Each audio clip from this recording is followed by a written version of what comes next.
Good evening everyone and welcome to another tournament livestream. Well, this is not necessarily, it's not a tournament, it's a 3 versus 3 event that VE1L is hosting, and I've been invited to stream today and I'm looking forward to doing that because it's just gonna be loads of fun. I wasn't streaming it yesterday, so I've missed quite some of the action, but I'm definitely going to be making up for that today. We're just gonna have fun with it. So I'm already in the room. Everyone is there. There's a 5-minute delay on the stream. That means that interaction with the chat is not likely to happen all that much, and that is everything to do with the fact that basically anything you say that I respond to, you will hear like 5 minutes later, so that is relatively useless, but it is to keep both of the teams safe, because right now I'm not set to either side spectating yet, but once I am, I can see the tanks, and that means you can see the tanks and all of that, and we kind of want to avoid that. So basically it's a 3 versus 3 best of 5, and after this I think we get the semi-finals, which is best of 7, and then we have the grand finals with a best of 7 as well. Basically maps that we are getting are Castilla, Canal and Helles as tiebreaker, possibly. And yeah, like I said, I just need to be put in. I did ready up now. Didn't want to do that before the stream was actually active.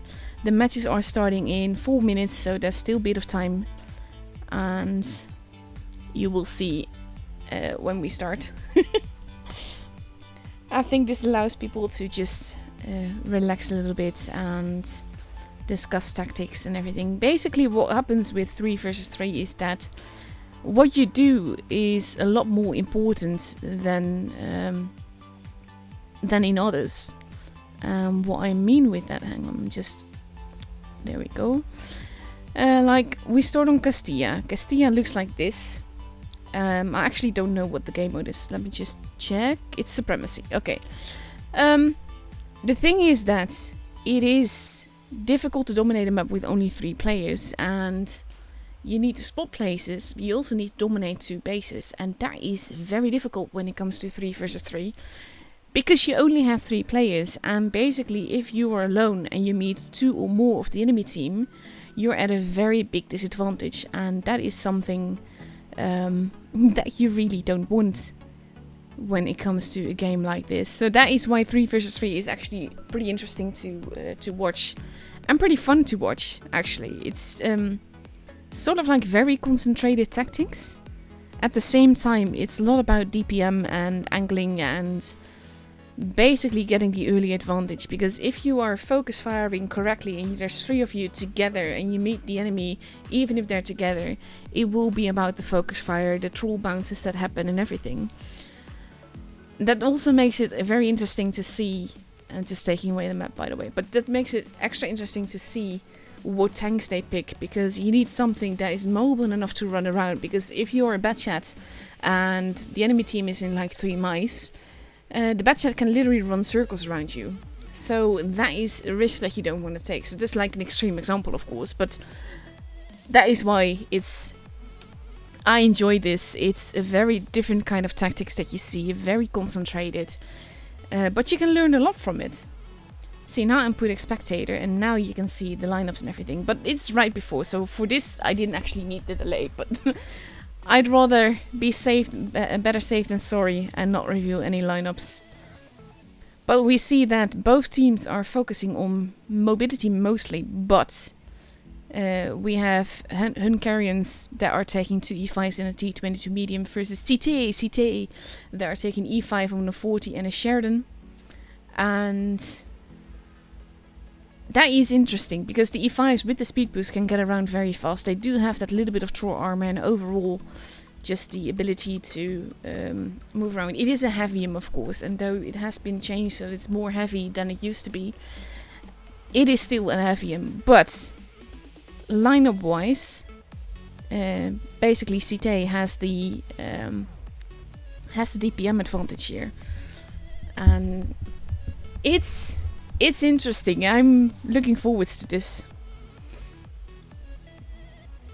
I'm not sure if he needs a yes for me as well, but no, doesn't look like it. There we go. Into the first match. And we'll see what happens. Just checking to make sure there's nothing blocking your screen on the OBS. And let's see what they do. Oh, already started, loaded in late. But we have Winch and Orca going together. And Rashford is following them at a bit of a distance. And on the other side, we see pretty much the exact same thing happening, only Ute is going more towards the middle. The E5 seem to be heading towards base A more. And if he manages to get base B, he's overlooking base B now, Ute. But if he manages to get it, that is a big advantage. Winch sliding down, not falling down, but sliding down. Unspotted himself. But with that hit, they will know exactly which tank is there. And he just needs to be careful now. Ute needs to basically get back there and see what he can do. Because he's now capping the base, but now with the object on one side and Winch in the Sheridan on the other side, they might not be able to get the base, but they're losing a lot of HP just doing this. And this is exactly what I mean. We have Rashford going around now. Ute is slowly arriving. Ahaju is pushing into the fire rather than getting out of it and losing even more HP. Orca now taking a big hit there. But basically the Hungarians have lost a lot of HP already. We have Rashford going in. Orca losing more HP here. They have to be careful with that. But they are focusing on the low HP guns here. Ahaju not looking all too healthy. But now Rashford is in a... basically he's sort of abandoned. Now we are sort of in a free-for-all. Orca. Oof. Still alive. But looking to take more damage. And he's going to be... Oh no, he bounced that. But he still dies. Now it's 2 versus 2. But we have Cammy, who's very low HP. But the thing is now, we get Winch. He's not even going for a ram, but Rashford might be out of it. And might... Ooh, that was expensive. And now Rashford's going to be out of it. And we have a Sheridan versus D22. And that will be very tricky. But Winch has the missile advantage here. And we will have to see if he can make use of that. Because he is... Well, that's not going to be very helpful there. But... The missiles might lead this to victory for Winch, but it will be very tricky all the same.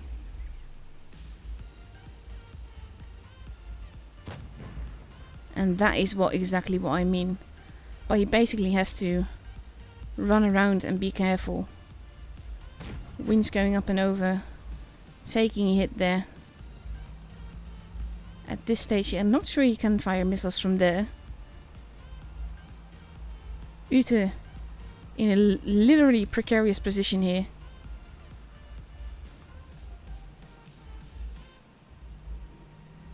But like I said, this is basically the advantage of the missile tank. Both of them are spotted now. And I wonder if Winch is going to risk a missile.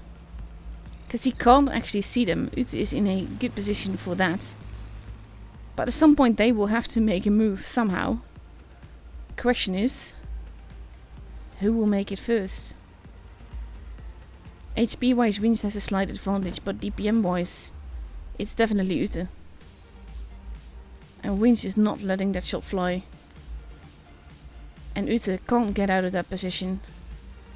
He is turning around, he is wondering what the blip he can do here. Neither of them are spotted now. And this is going to be a very long game if neither of them are actually peeking out and shooting. Understandable, to be fair. Totally understandable. This is a very tricky position for both. And even though it's a best of 5, you do want to win. I actually don't know what is going to happen if they have a draw. Because it could very likely become one. Now Ute isn't spotted, but Winch is. He knows where he is, but it is very tricky to make a shot like that. And Ute is in a safe position from the missiles. And I think he's just waiting and hoping that Winch takes the shot. But Winch is playing it very patiently.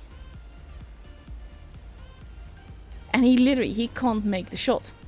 Not with Ute position like that. Because he is like tucking against the building. That is a very expensive trade for Ute. And now Ute is going to go after Winch. And oof, he's setting him on fire. That is not going to be good for Winch. That miss though is going to be in Winch's favor.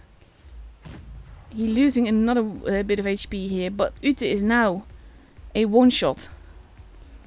And that is very tricky. But all the same, if Winch bounces or misses this shot, it will be their game.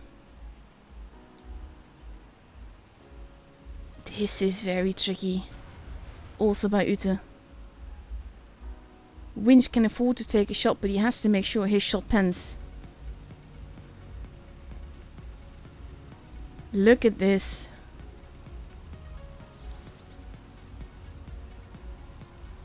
Let's see. A little over a minute left to go. Neither of them is in a rush to actually make the shot. Again, Winch being very patient here.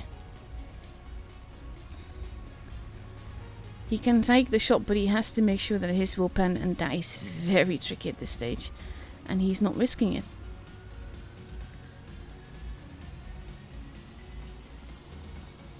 I wonder if he's going to try and shoot a missile from there. No, he's not. No, he's going up. He's going up. Here we go. No.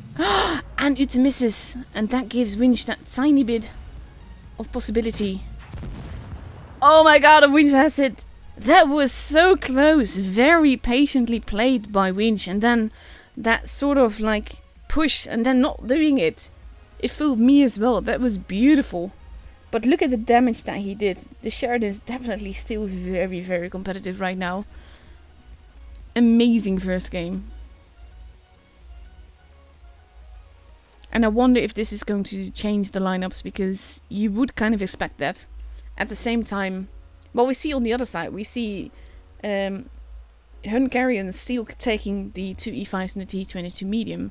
But Winch is now taking the AMX 50B. That can be very tricky. The autoloaders can definitely do it, but it is tricky. And we see two of them, relatively mobile, good clips, but at the same time very HE-able and basically just no arm and being able to be shot in the face and everything. And here we go. Second battle of the best of 5. And let's see. Castilla, I still absolutely hate this map. I understand why it's chosen, but map-wise, I kind of hate it. And now we have Hungarians going on one side and CT is going on the other side. And that might give them an advantage. Well, basically, they can both cap bases, but they do need to be careful. I think they expect the AMXs in the middle. And they're not going there, but Ahadi might spot them and get some early damage in as they cross over. But no, they make it safely. And base C is being kept. So, and because this is 3 versus 3, you can rest assured that there's no one at base A then. So now we have CT capping base A, whereas base C has been capped. And this means that now with the E5s holding, it will be up to CT to make a move and to make a push. Ute going back up towards the windmill. Rashford heading more towards the middle. Possibly wanting to spot Ahadi here. But they kind of have to be careful. Rashford has been spotted. Avoids taking any damage there. Despite the 2 E5s, but both of the E5s have been spotted. And now Winch has been spotted as well. And this could be... oof, this is interesting. They have the clippers. Winch taking a shot there as he crosses over. But basically Ute is the odd one out. They know he has to be there. They don't know exactly where he is, but they know he has to be there. Base B protected, there you go. And immediately you see a blue fire line heading that way. But Ute stays on damage. Winch now in a bit of a precarious position, taking some damage. Ute getting shot at. but not taking any damage for it. Orca now also being spotted, but not taking any damage just yet. And basically the Hungarians have CT in a good position for them right now, because basically the Clippers will have to push together in order to get anything done, and they will be shot crossing over. Base B can't be kept, base C is protected. The Hungarians have a definite advantage here. And this is exactly what I mean with... Oof. Orca taking it there. This is exactly what I mean with that the tactics are very different here. Ahaju taking a little bit of damage. The Clippers moving in, but they're gonna get hit. Rashford trying to distract him as the Clippers go after Ute. And if they manage to clip him... Oh! Big hits into Ute. Now Cammy is getting shot from behind. Ute is being rushed by the... Oh, he's going to be dead now. There you go. That's the first tank gone. But Winch is not looking all too healthy either. He does take another hit of Cammy HP there. Rashford now going to finish off. We have Ahaju shooting Rashford from behind.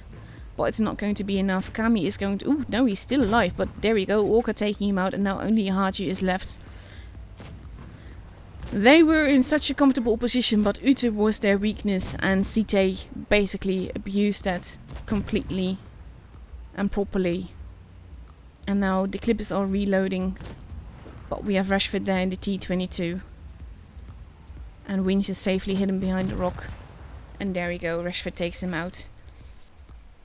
And the second game is for CT as well.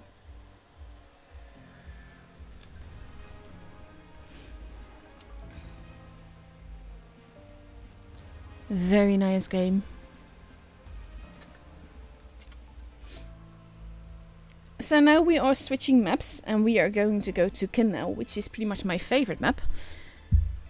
But as this is best of 5, basically CT is up for match points. And that's going to be interesting to see. And if that's the case, I might need to find some replays to play for you guys between this and the next matchup. Let's see.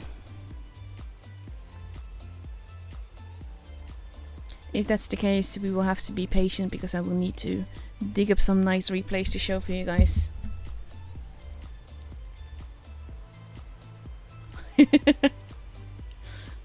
Seeing the reaction to the first match. But here we go. We have CT now in 3 very fast tanks, 2 Batchats and a Leo. Perfect to run around, and this could be a potential weakness because the Hungarians are sticking to the same tanks, and it will be very difficult to dominate a map as big as Canal with these 3 tanks. Even though the E5 is lovely, when it's all about the speed, it can be very difficult here. Base D is left abandoned by both teams. And we have the Batchat probably going straight to A, I believe. And then Orca probably going to grab... Oh, no, they're not even going to try that. Base C is being kept. They're all going to go to A. Ahaju there to protect base B. And they know they're going to be there. They don't know where. But Orca has been spotted now. And with the base A being kept before then. Ooh, they're rushing in. Because, again, Ute is the old one out. He's the one alone. And that can be very dangerous. Oh! Oh, that was evil. I think that... Well, there has to be an ammo rack. Oh, poor guy. You don't wish that on anyone. Base A is being capped slowly. But already, the Hungarians are missing a gun. Oh, no, you're not. This is something... People say they're sorry, but they're really never sorry. And now we have 3 guns versus 2, and that can be make such a difference when you have a match like this, when it's 3 versus 3. Orca heading around. Rashford. Yes. Taking a bit of damage there. In a bit of a precarious position, but basically Cammy is getting shot from everywhere. And he is the preferred target right now. That was a very cheeky shot by Orca. But achievable as he is, he needs to be careful not to get murdered very badly here. Winch going in. Actually ramming the E5 to death. Oh my god, poor Cammy.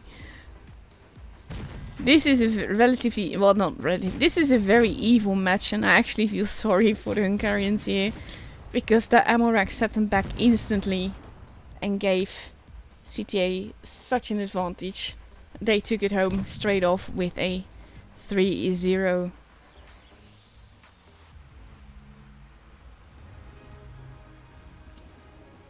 Wow. That was over quite quickly, but oh my god, that ammo rack. Oh, that was so sad. So that was the first matchup that is over now. That means I'm going to be grabbing you some replays to show. Not all that long, I think. But I need to start Discord and we need to be patient with my laptop for that.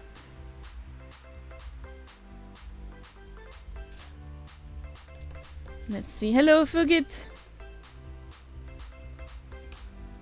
Basically, my laptop can handle streaming and everything, but you kind of just need to be patient. Okie dokie. There will be a new room.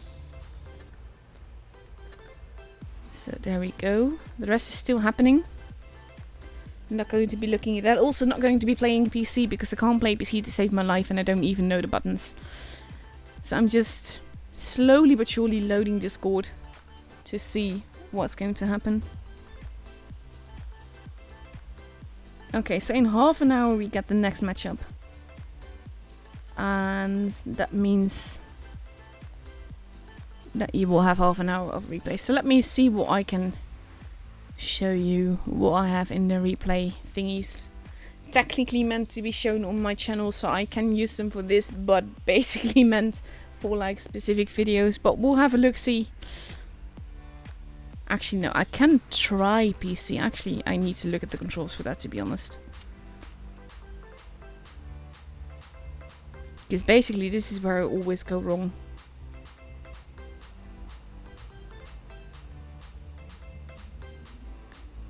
Oh yeah, I remember that the first time I played PC, I couldn't actually sniper mode. I couldn't find sniper mode. I was like, what? And it was very, very annoying. Yeah, but I can't play PC to save my life, and so I'm not sure I actually want to do that to you guys. Because you don't want to see me play PC. There we go. Now I just need to grab the replays. Everything is going very slowly, but Discord has at least opened, so that's something.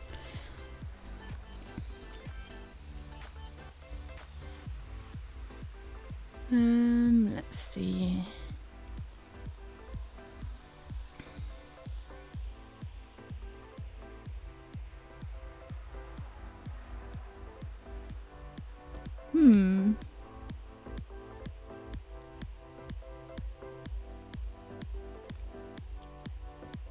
Loading in some now. Again, we really need to be patient, so sorry for basically wasting your time with this. But I do have some nice replays at least to show for you.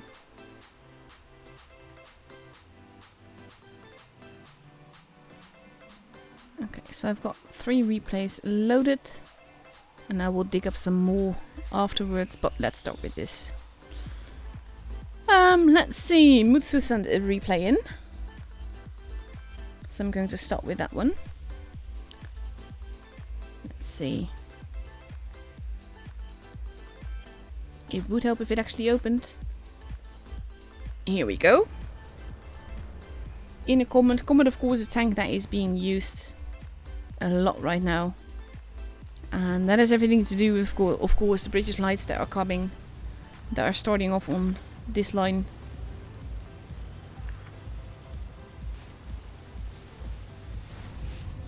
Basically, with sticking to the same meta, as Fugit says, there can be a disadvantage as well, because you're not actually switching to fit the map that you're on. For Castilla, a relatively more heavy lineup can work, but on a map like Canal, which is so much bigger, yeah, it definitely sets you back.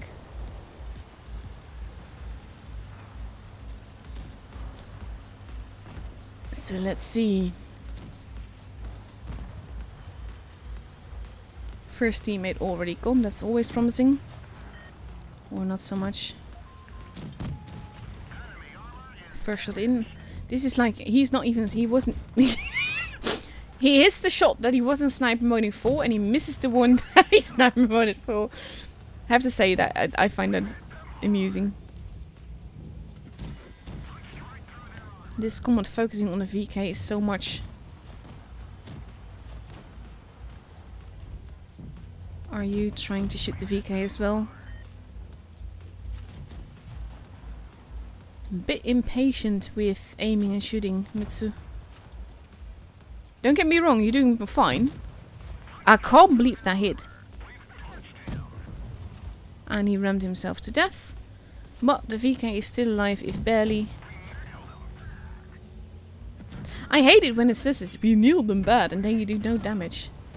That is like, no, that is not true. Now he has to be careful though. There you go. Cheery is a clipper, so... And he can shoot you in the face because you're a British tank. Nice. There you go. This is what I mean. Let's see.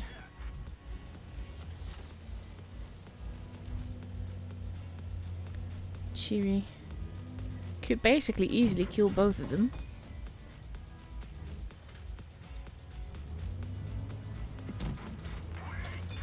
There you go. Oh, that is a 17 HP left. But you didn't just kill a Greek god, apparently. 3 versus 3. No bases have been kept. Base C is being kept, so we know that the KV4 is just in there. But we don't know where the TDs are, and that can be very dangerous here. And when you are this low on HP, you have to be careful going down ridges and everything. Let's see, they want A to be kept, but that's not happening. Technically, they do have a point advantage here.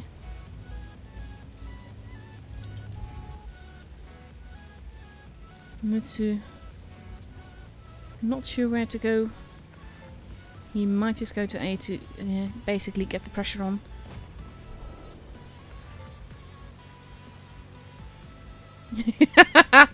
PC is easy, just press W for win. Yeah, that's not how it works for me.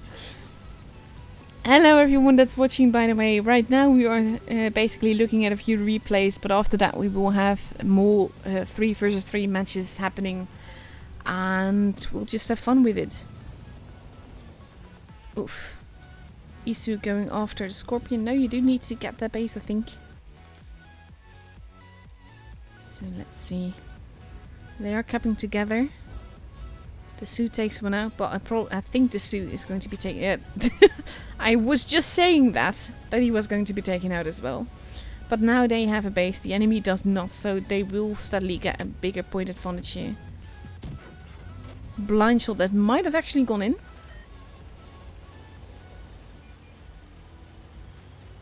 KV4 there. This is why you want to use Premo. There you go.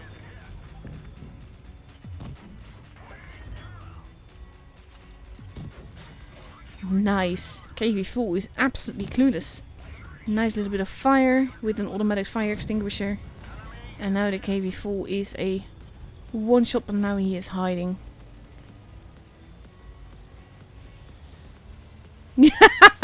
Ah, you think that, wouldn't you, Mutsu? I'm not playing. I'm actually showing you a replay. I can try, but I don't want to ruin your lives.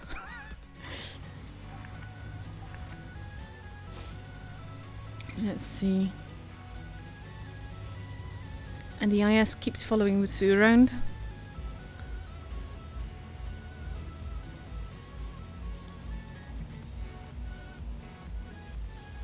He's not spotting anyone. No, he's not. Oof, now he kind of has to though. But that will be the TD, not the KV4.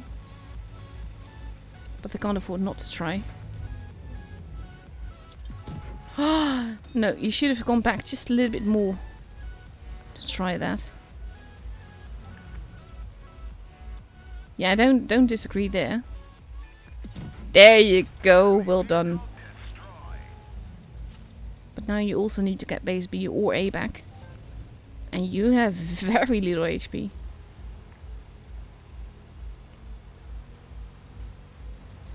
Hopefully the IS will have a brain and cap base B. But with the way that he's been driving, I'm not quite sure that is the case. The hope here is that... Oh, he is actually capping! There you go.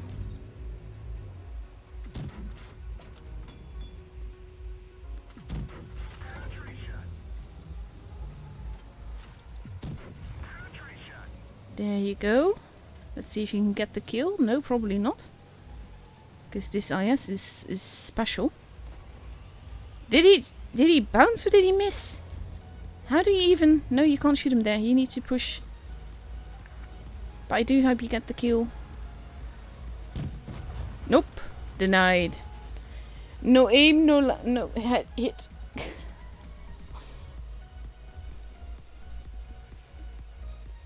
3.7k damage and a seal wall at that. Very nicely done. 1440 basic speed. Don't see that every day.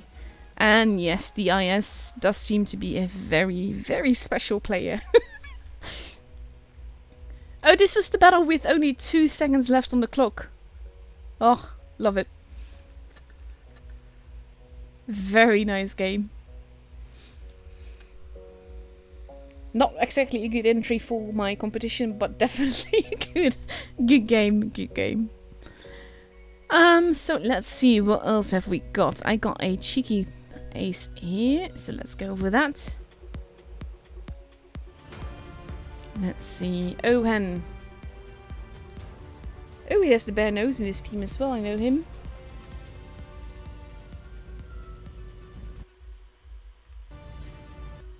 Hello everyone that is watching, by the way. In about 15 minutes we will have the next stage. And I will be following 2 other teams. But we will see that when we get into the room. So let's see. This tank, basically the missile nerve is also going to be hitting this one. And I think that is a very good thing, because things like this should not be possible. Honestly, I understand. I mean, it's interesting to see the matches, but I'm really against the missiles. There should be no reason to hit people when you're safely behind cover, when they are safely behind cover, and you still manage to hit them and do like half a K of damage to them. That is just no. Very big no. No, he wants to go back. I probably would have gone into the base. Action X. And there we go, another missile and another big hit. This is what I mean. It's just no.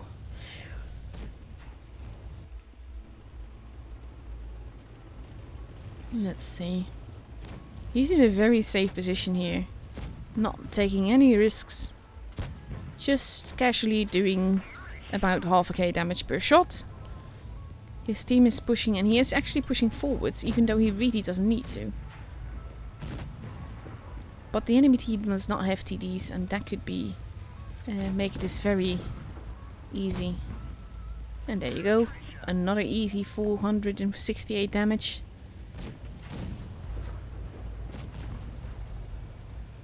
And they are still alive. Pantera has been taken out though. And the Action X is actually actively blocking his teammate and getting blocked by his teammate. That is not something that you really want though.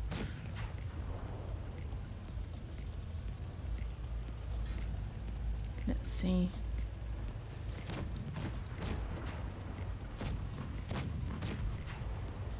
K91 almost gone. He's taking his first hit here.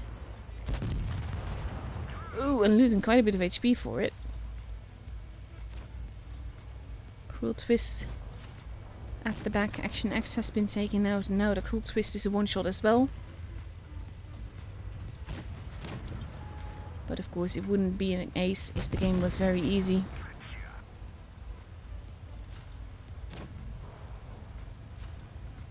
So now he's crossing back over. He's already done near 3k damage with this stunt.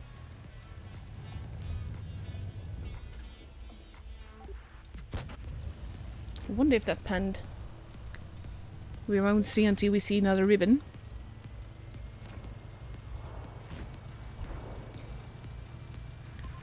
He's being a little bit reckless here because he doesn't need to take this chance.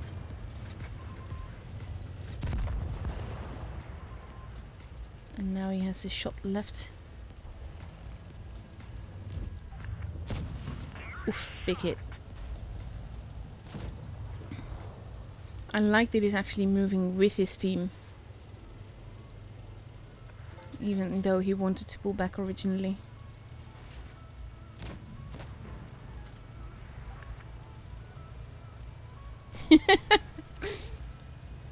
He claims to be Dutch, but I can tell you.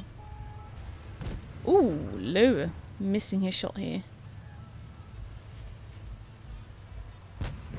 And taking a giant hit in turn. But now he has to be careful because especially the IS-5 can also hit him here. And that is not something that you really want. But the IS-5 is not actually paying attention. He does take that hit even though he doesn't really need to. But now he has to be careful. Because he is losing quite a bit of HP even though the IS-5 is not paying attention to him. They are telling him to run. That is not really something that you want to do. Yeah, exactly. But he might get a troll. Oh, like that. A troll bounce, I was gonna say. And there you go. Nice high roll. Oh, Han. That is evil. Imagine how much more damage you even would have done. If you hadn't. If you had carried adrenaline here.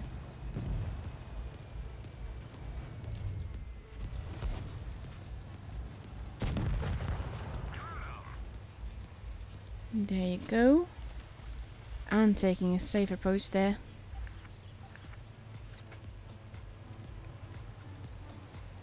I wonder who's going to die first. Because that could be either one of them.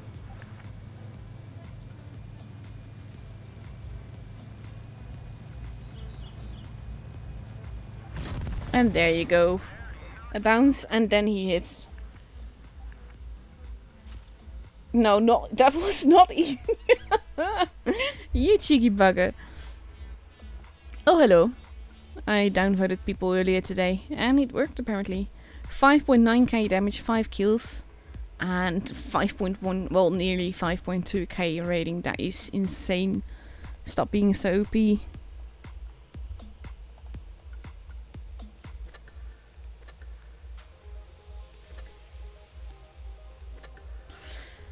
So that was a beauty of a game. Let's see what else I have for you. I also got this one, so let's show you this as well. And after that we will focus on the room and the potential start of the battles and everything.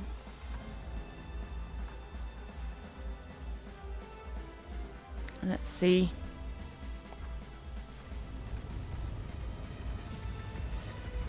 Action X is one of those tanks, it doesn't get along with me. I do like it, but I don't do that well in it. It is a fun tank though, and it's... The rate of fire is quite OP, and it can be OP in the right situations. I mean, I actually recorded a game earlier today that is absolutely beautiful. It's, I think, a second or a third class. But it's beautiful, and it shows exactly all the strength of this tank. I might just go and grab it if we have more time later on. Because it's one of those games that people can learn so much from, and it deserves to get shown off. Dracula and the Bulldog in very bad positions here. Especially with the other Bulldog going up around. Basically they're steadily being deleted. This is something that I cannot advise you to do. Don't just drive into a ditch like that. Especially not when you know that there's a lot of tanks out there. And they can hurt you very badly. Especially when you know...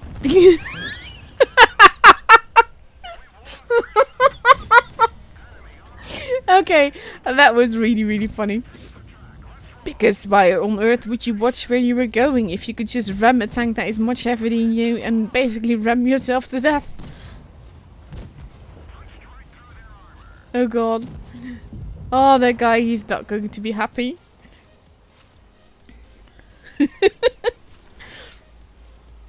So in just on a minute and a half, that means that about half the enemy team has been taken out. They are attempting to get base B, but there's 2 tanks pushing on one side and we have our Action X pushing on the other side. E25 wanting to run. It is now 4 versus 4. And he's not focusing on the base. He wants to get that shot in. And he gets it. Base C being stolen. The I6 might die, but he's already done 3.3k damage.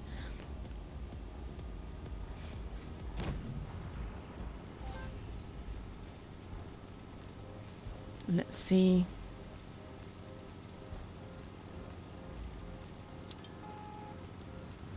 Oh, he's spotted.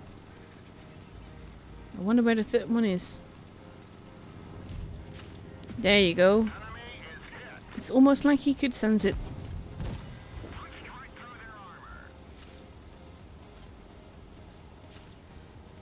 And now he just has to make sure that the only one that can shoot him is the Tiger P and not the teammates that are behind him, ready to try and support him.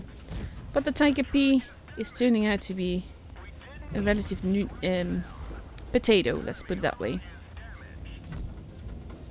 And there goes the enemy Action X. And there we go. He's blocked so much damage. And that ram damage that he got is actually so much higher than the ribbon shows. It's hilarious.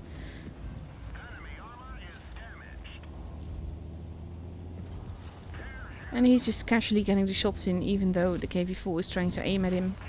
But he's in a good position like this, and the KV-4 is not actually doing anything. There you go, he fires. But now he's on a reload, and this is the strength of the Action X, the reload here. It is insane. And now he's driving in, and oof, he doesn't get the kill. But he does do 5.7k damage, nearly 5.8. That is insane. And yes, a large part of that was suicide damage, but still. Look at this, he's the only one to do more than 1k damage and then he does about 6 times that. 1591 basic speed, 4 kills. Insane game, absolutely lovely. Let's see, do we have a room yet? Yes. Okay, so we have the semi-final now. And there we go. And basically what we get now is a different kind of map system. We have a pick and ban system. So basically what happens, I actually copied this so I could read it. Basically there is a list of 9 maps. It is a best of 7. And basically Team A bans a map. And then, then Team B bans a map. Then Team A picks the first map. Then Team B picks the second map. Then they both ban a map again. And then they both pick a map again. And the remaining map will be used as a tiebreaker. It is a best of 7, so it kind of depends on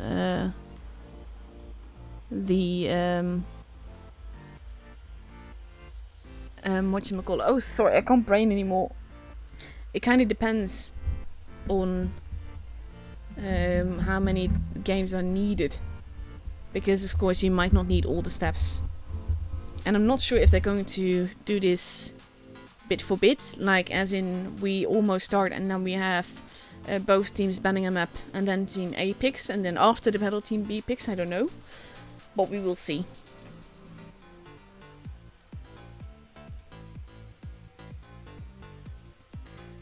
Let's see. And someone just asked, I was wondering what your favorite tank is in what B. It kind of really depends on my mood, to be honest. Because there are times that I like the really fast tanks and there are times that I like the more steady and slow tanks. But some overall favorites of mine would be the T95 E6, the Fury and both spaghettis, like the Spaghetti 46 and the Spaghetti 65 in Tier 8 and Tier 10. So let's see. Teams are steadily arriving. Lauro not showing us the teams yet, which I think is a good thing.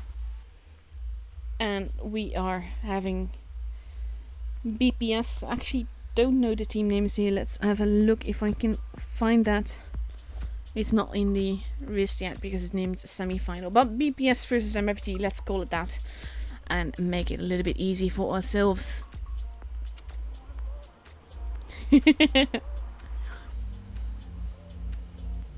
Let's see.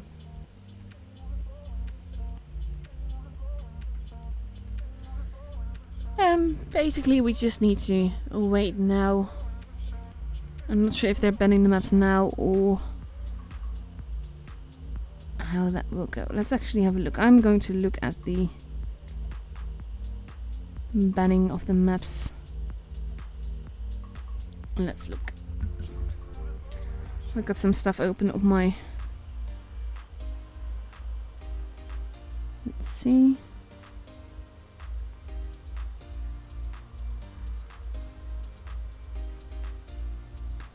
That's just the ranking list, not the map list. Never mind. But yeah. I am getting tagged. I'm trying to pay attention to a lot of things at the same time. But we'll have fun with this. This is basically, like I said, I like the change in matchmaking. Not matchmaking, meta. When you get tournaments like this, because events like this. Basically because it's just so different. And that's just, it is fun. And you saw the Hungarians seem to have all the advantage last match. Well, the last match in the last matchup. And basically EG just took it away from them. CT just pushed when they knew that where the weakness was. They waited until they had their clips reloaded. And then they just went for it.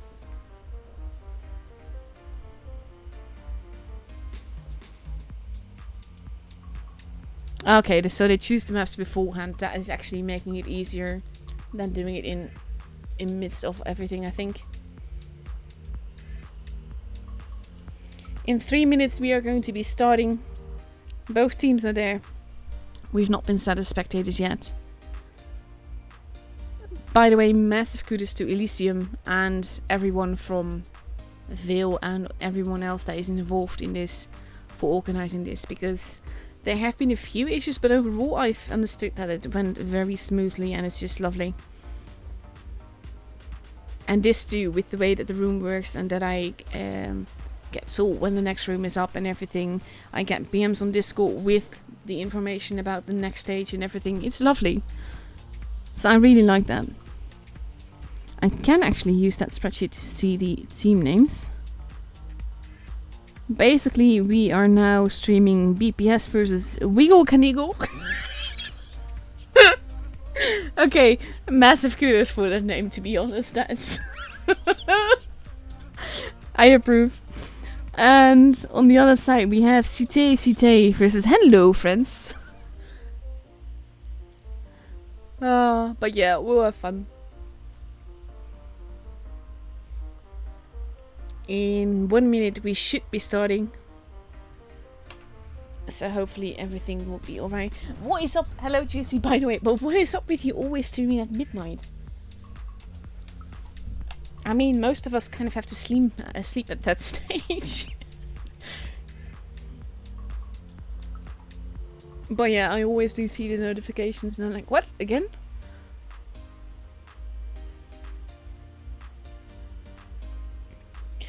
But yeah, like I said, there's a 5-minute delay on this stream, and that means that everything I respond to you will hear like 5 minutes later, so that is quite useless. But still. 1 minute left. Well, I've not been set as a spectator yet, but I am rated up, so we will go into the battle when it's actually going to happen. And it looks like we are starting on main runes. And there we go. we are spectators. Noob Eater Surge Rep. This is a very different lineup.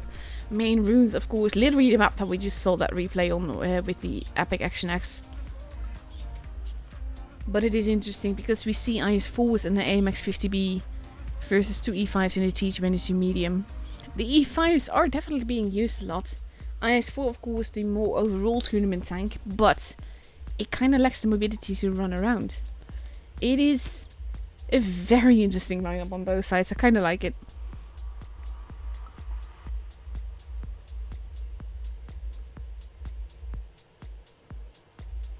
Let's see. Waiting for one team to say ready. And then we can go.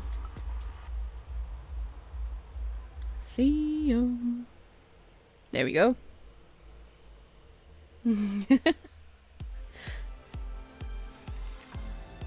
Special shout out to BPS, by the way. They are an amazing clan. They support so many community content creators, not just the contributors, but also tournaments like this and stuff. They have basically made quite a bit of the prize pool here available as a whole, so that is amazing. I don't know why they do it, but I'm very grateful that they do it. I'm very grateful for their support, and they're such nice people. So let's see, we have Noob Eater looking over and protecting base B, spotting the E5s as they cross on over. Base A being capped by Bellatrix right now. And we have MFG heading towards base A. Wiggle Kniegal will not have the point advantage here. That will be BPS. And the E5s are holding the middle. Basically, they just need to make sure that they keep base B from being capped at this stage. And we have Wiggle Kniegal. This name is just epic. We have Wiggle Kniegal that is holding, basically protecting. And now it's all about the patient. They need to not make any moves because it will be up to Wiggle Kniegal to make a move. Let's see. Leoxor heading towards base B right now. And there we go. This could be very tricky. They will have to decap this if they want to keep their advantage. And we have Bellatrix taking a hit there. So does Noob Eater. And Noob Eater is now reloading his clip. But they now have the point advantage and the base advantage. So now it will be up to BPS to make a move. Tiny bit of damage into Chilaxo. Bellatrix not making a move, but now unspotted. Kinda has to be careful. Taking a tiny bit of HE damage is not worth your time. You could run around and try and cap base A instead. But I'm not sure what BPS is going to be doing here. The Oxor is still there. Bellatrix careful, they know the AMX is there. But basically Wiggle Kniegal has dug in very nicely here. And Bellatrix is taking a chance here by passing over this closely. Taking a hit there. But now they know where she is going and she's lost the element of surprise.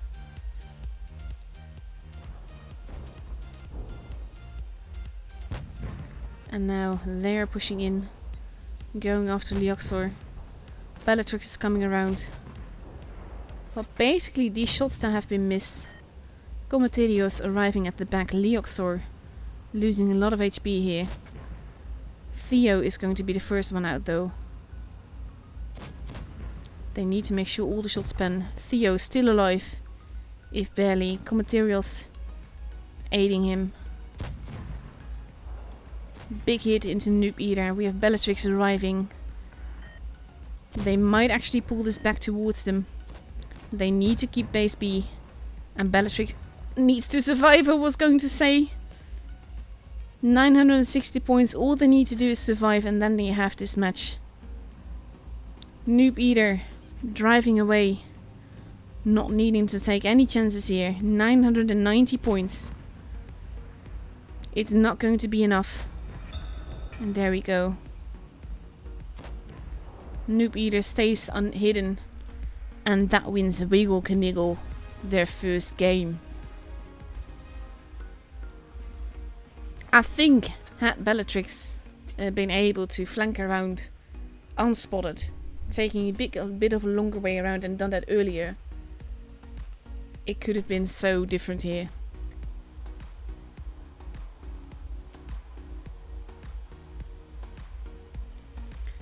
Great first game. Ah, okay, Juicy, that explains it. Juicy said, I'm living with family, so I don't stream until they go to sleep, so I could use microphone and cam. And here we go, the second match of this best of 7. Let's see.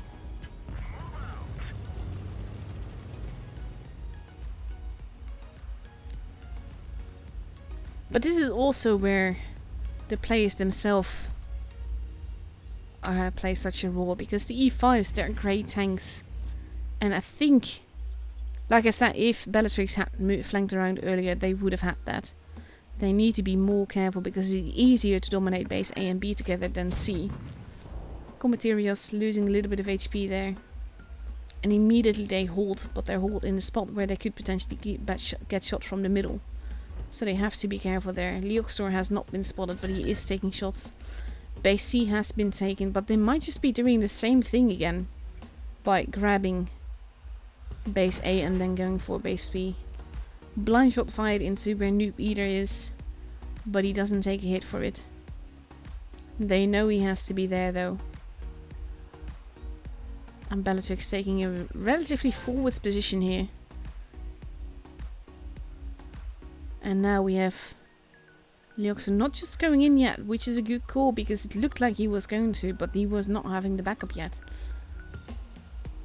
And now Wiggle Kniggle is rotating. Let's see.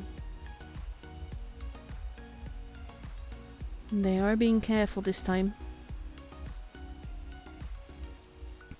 Materials getting spotted.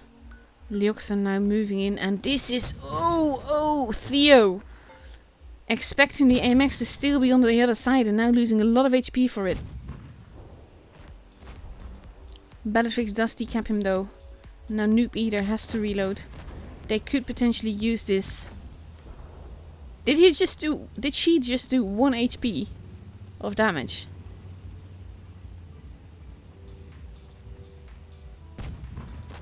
Oof, taking a hit there. And base B has been capped despite their best efforts.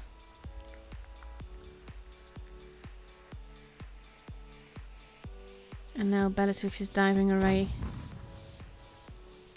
Not getting shot for it. And the E5s have to be careful. They need to take the base. They also need to make sure that they're not going to lose a tank over it. Let's see. Chilaxor now not being able to get shot from the other side. Leoxor dug in. And Noob Eater at the back. Bellatrix now making a move. Going forward in a position where she might be able to shoot Chilaxor better. Reverse side scraping here. And we have Leoxor and Noob Eater rotating together. Co-materials pushing in together with Bellatrix. Theo needs to really push forwards or he's going to be clipped. And that's going to be very costly for them. As long as Noob Eater is not allowed to fire his shots, they might have a shot here. But Theo is actually blocking his teammates from shooting here. And he is still taking out Chilaxor bouncing. This is where the armor of the Icefall is effective and why the tank is used so much in tournaments. Bellatrix now also one shot. And this will be another game for Wiggle Kniggle. And here we are at 1k points already. Commentating survives. But it is to no avail, they lose the game.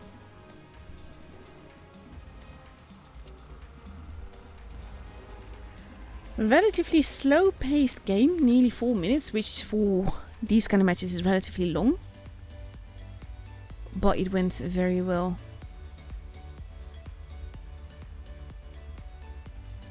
And let's see.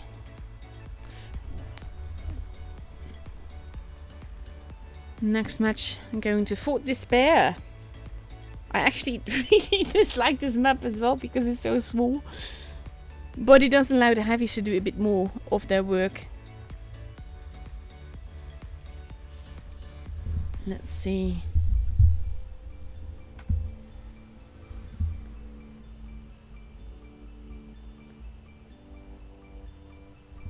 Let's just, there we go, both teams are ready.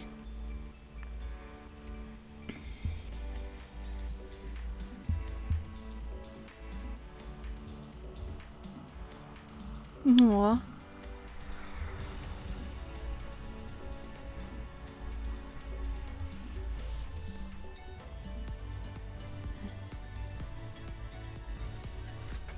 So sweet. I just got a gift for streaming this and that's just really sweet. Wasn't necessary at all, but really sweet. I'm grateful. Let's see. Both teams are heading towards base C. I'm not sure if they're going to go in it, but we see 2 eyes forward and Bella again in the T22 versus 2 eyes forward and AMX 50B. Sorry, eyes 4 and E5. Theo in a precarious position right now. He can't really get out of there. E5 has been spotted. AMX is at the back. Materials taking a hit here. And they still want to troll cap. Ooh, he does take a hit actually, turning like that. Bellatrix making a circle at the back. Noob Eater waiting for the push. Leoxor losing a little bit more HP. And now we have them pushing in. Theo in a precarious position here. They're all pushing together.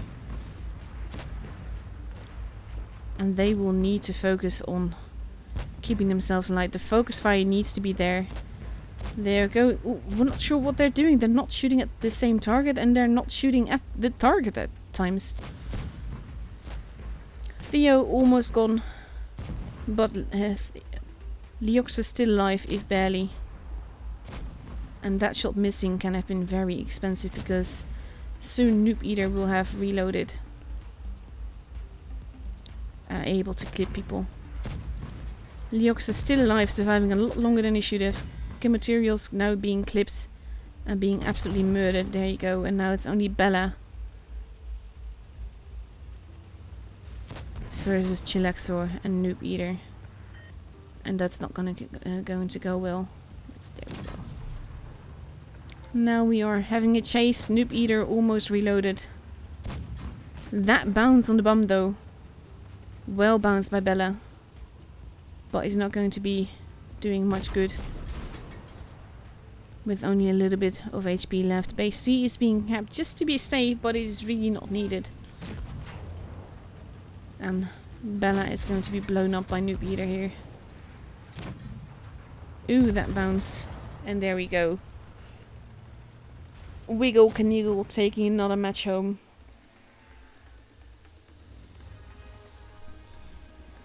That name though.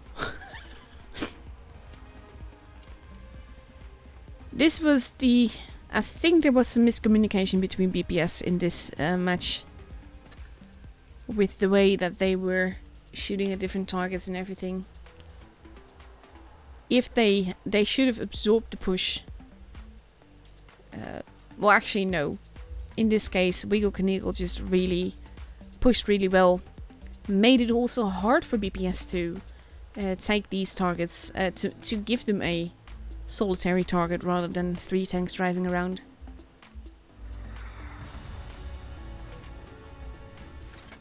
Let's see.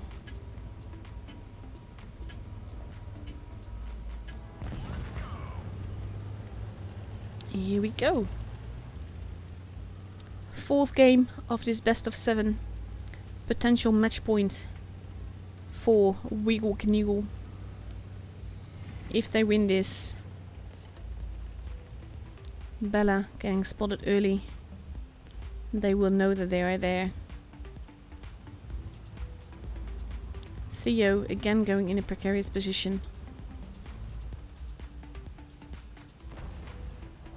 Tiny bit of HE damage being done to Leoxor here. Just basically want to show you the best angle here without flying around too much.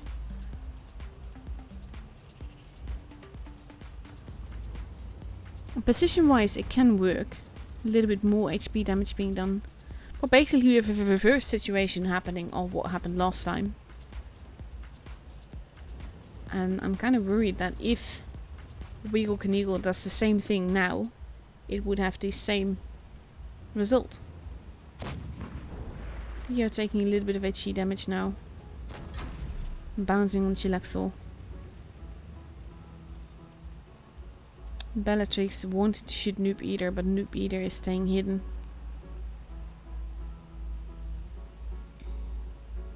Theo pulling back. Basically, tiny bit of HP advantage to Wiggle Knievel. But anything can happen at this point.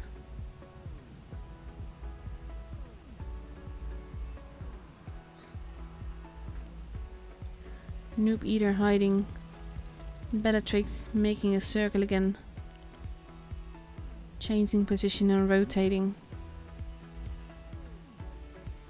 Theo pulling back. If he manages to get out of there, like literally out of there, they could potentially go for a base cap and see what happens.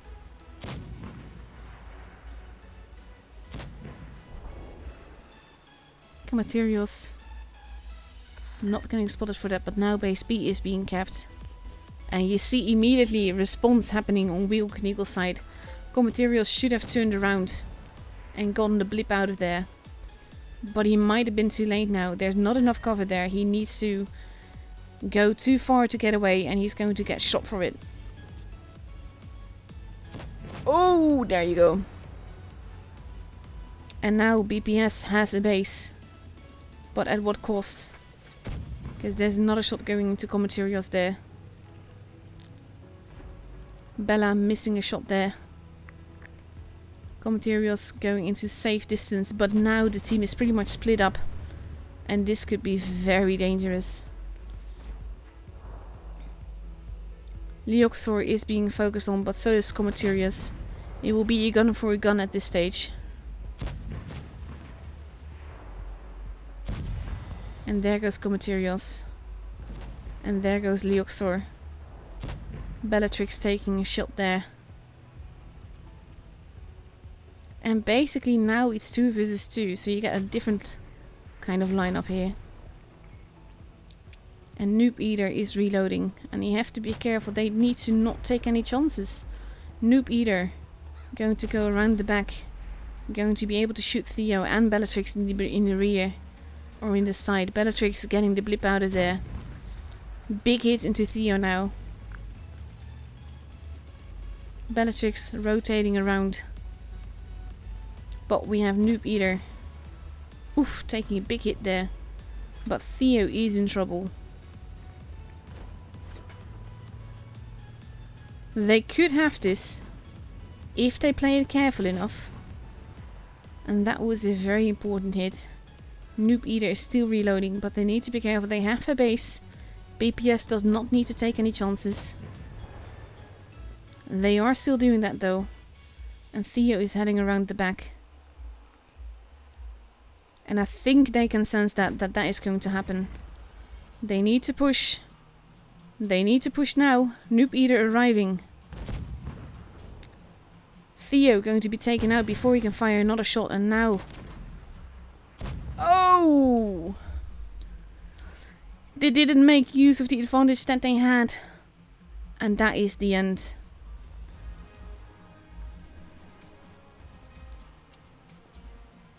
Overall, very brilliant games. Look at how close this was in damage though. Very nicely played.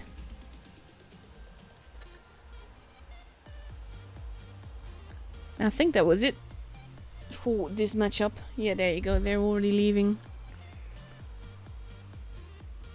Wiggle Canigle going through to the finals. And BPS going through to the match for the 3rd place.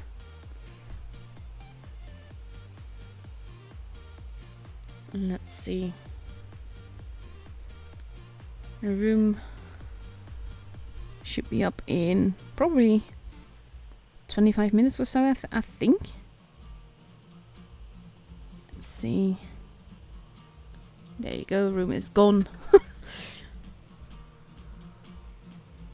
I have messages, but I'm going to put you quickly here so I can see what they are.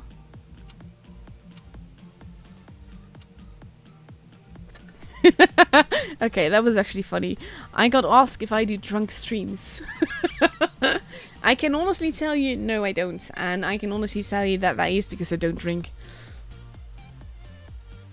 So let's see. The earlier matches were best of 5. These matches are best of 7. The finals will be best of 7 as well. So I think in over half an hour we will get the next matchup, which means that I'm going to try and find you some more replays to play. Let's have a look. What do we have?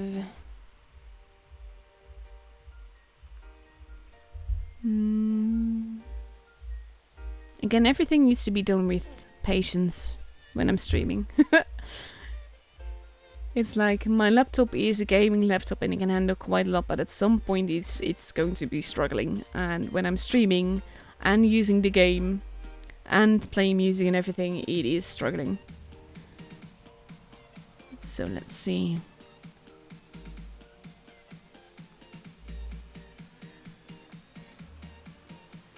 Oh, I have a few nice games. So you won't be bored.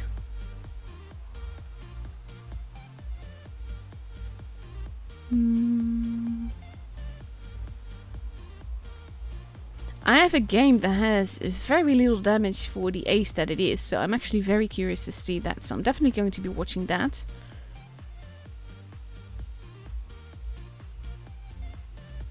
And let's see what else I have. Just making a little bit of a collection right now so I can properly show it all off. That's the joy of collecting replays as a YouTuber. It gives you the ability to just have a lot of things to show.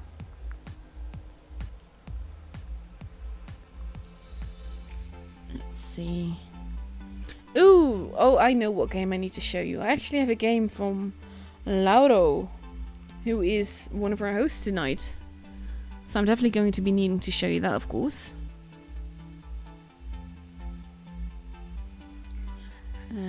Just collecting a few more, because you never know how much time we actually have.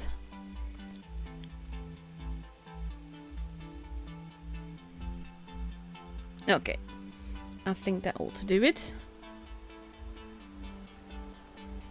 In the meantime, I got another tag about the events.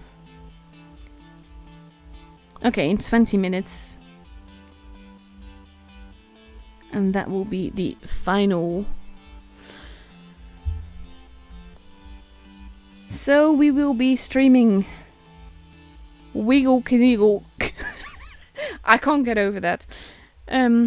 Versus Rashford's team. Let's see how that was called, because I did list that. CT, of course. So Wiggle Kniegle versus CT. Basically the names are questionable. Let's see. What have I got for you? Like I said, I've got a bunch of replays for you now, and I'm going to start it off with Lauro being epic.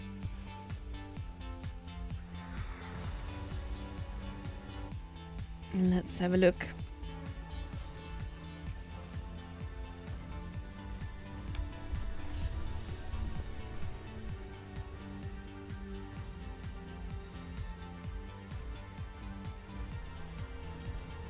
Oh, I like this camo. I kind of really want this camo basically on every tank that I own.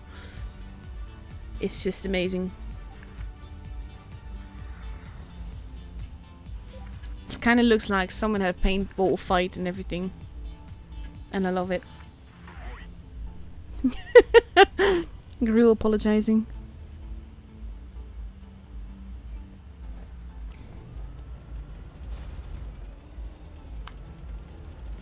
Let's see.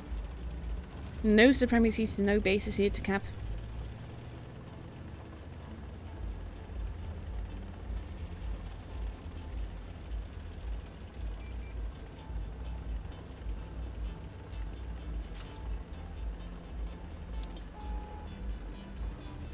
And yeah, like Fugit says, nice move by a good move by Noob Eater, flank going around like that. They didn't anticipate it and it really worked out for them. It's always nice when they peek out like that and can do an easy 659 damage.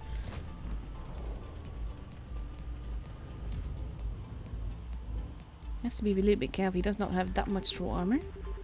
Cheeky, I like it.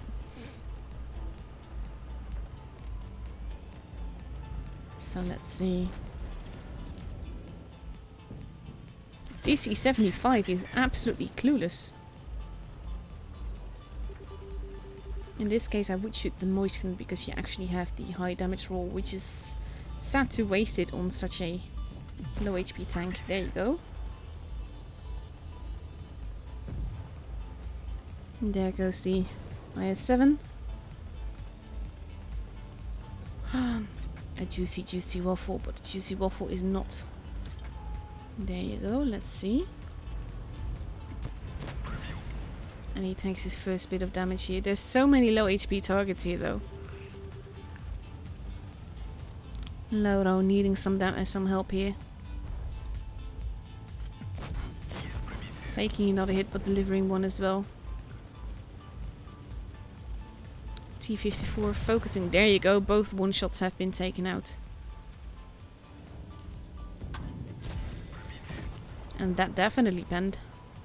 4.6k damage, we're just over 2 minutes in. IS-7 being ignored. R268 is going after the waffle.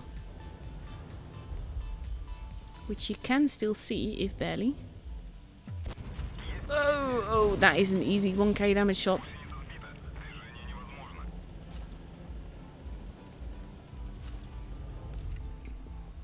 PM it to me, Ollie.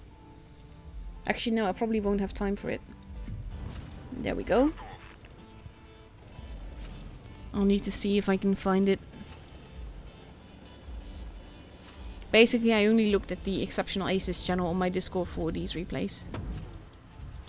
Nice, blocked.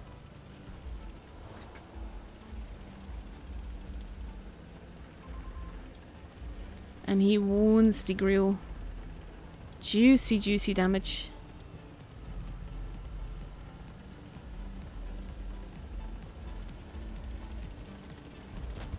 There we go. E70. Ooh, there's the grill. Let's see if you can get him. And do some... There you go. 7.2k damage into it.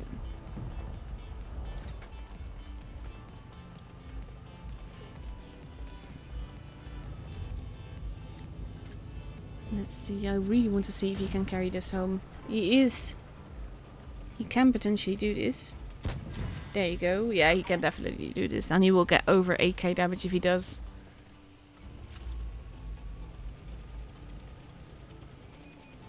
Grill has the mobility advantage.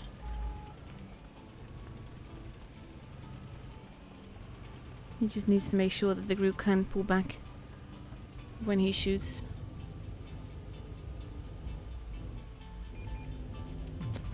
Oh, that was a bit of a replay derp. But what a game. 8,287 damage. Some lovely HE work. 1716 basic speed. That is absolutely nuts. Wow. Amazing. Bandito just asked, do you ever think that Blitz is unbalanced or the teams are just unbalanced? I think that the teams are random. And that's how it should be. So in a way, yes, but it's supposed to be. Because sometimes you will have the good players and sometimes the enemy will have the good players and sometimes you will have potatoes all around. And that's fine. I like the game like that. I don't want skill-based matchmaking. If you get skill-based matchmaking, you will eventually all end up with 50% win rate. Because if you're constantly against 60% players, if you're a 60% player, that means that you win about half the games and you're no longer a 60% player.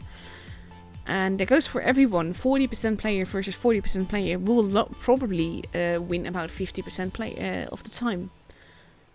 So I actually like that it's random. And that the only thing that matchmaker looks at is whether or not there's a tune, the weight of the tanks, and the tanks in total. And I like that. So yeah, let's have a look. I got another tag in the announcements. Ah, okay. There was a tag about the finals happening in about 14 minutes. Let me quickly... People need to stop messaging me in game. Oh, there we go. We already have a room. But if it starts in 14 minutes, I'm going to show you one more replay before we actually do that. Let's see. I'm actually going to show you the very low damage ace because I'm very curious what happens. And then we will go to the room.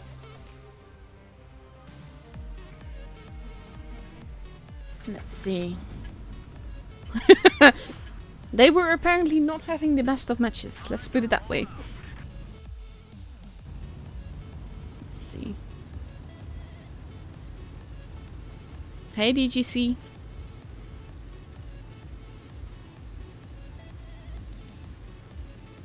Ooh. Yeah, on the spaghetti, the paintball camera looks amazing. I have it on the spaghetti 46. It is so sexy.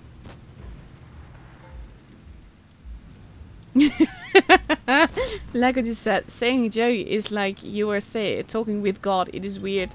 It's my name though. I can't really help that.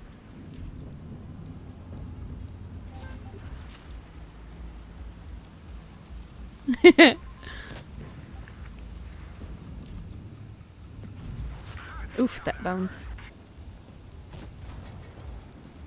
I actually like the camo on this tank. It's one of the main reasons that I wanted the tank.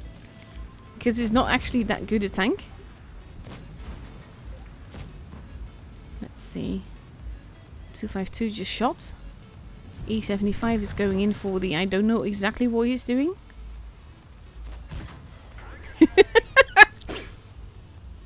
That does not help. And then he does no damage, but he tracks him. Jochem, you're not having the best of matches here. But yeah, my real name is Jodelnay. And the short version of that is Joe.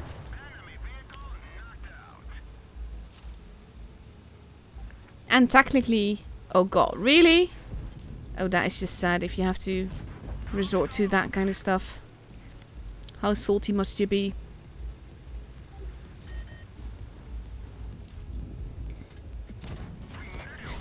You're seriously not doing any damage here. You've done 40 damage in total. There you go, that's a shot.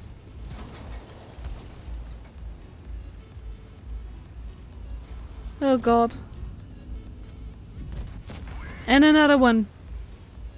We're 500 damage into it, but he did cap the base, so he's getting points and points and points and points. And that's a high tier kill, that's also helpful for XP.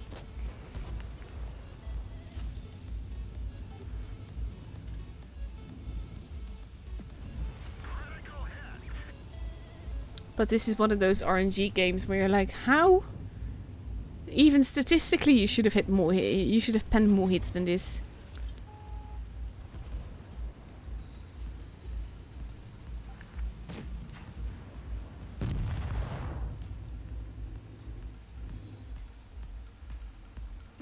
Oof, that goes into the container. Yeah, this is definitely a supremacy ace, but it is funny though. Some assisted damage as well. There's 2 tanks behind there. Nice kill. Let's see. Winner tanker is a whiner tanker.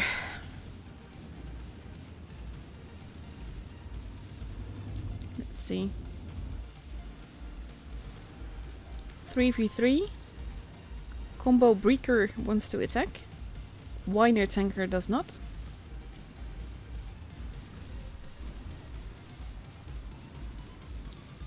Let's see.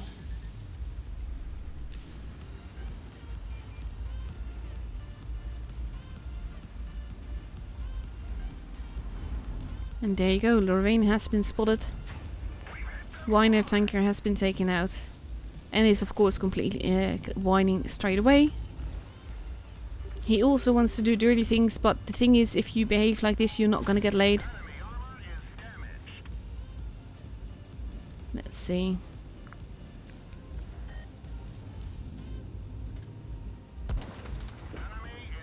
Cheeky hit there. Lorraine is apparently moving.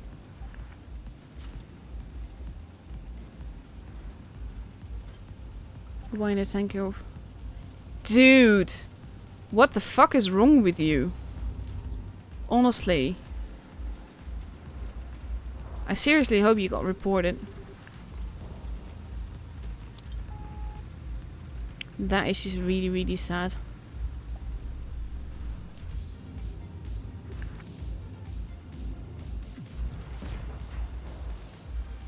E75 is doing a good job here.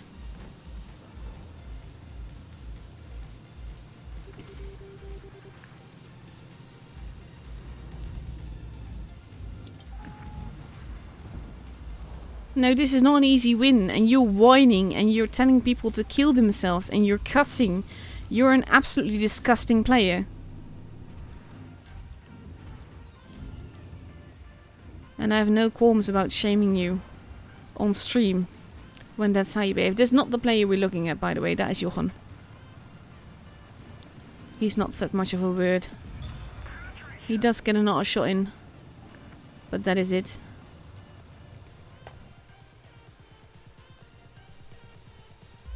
But yeah, that is a 2k damage ace. Whiner tanker doing a lot more HP but being absolutely despicable person. Let's see, E1. First class, not even ace, 44%.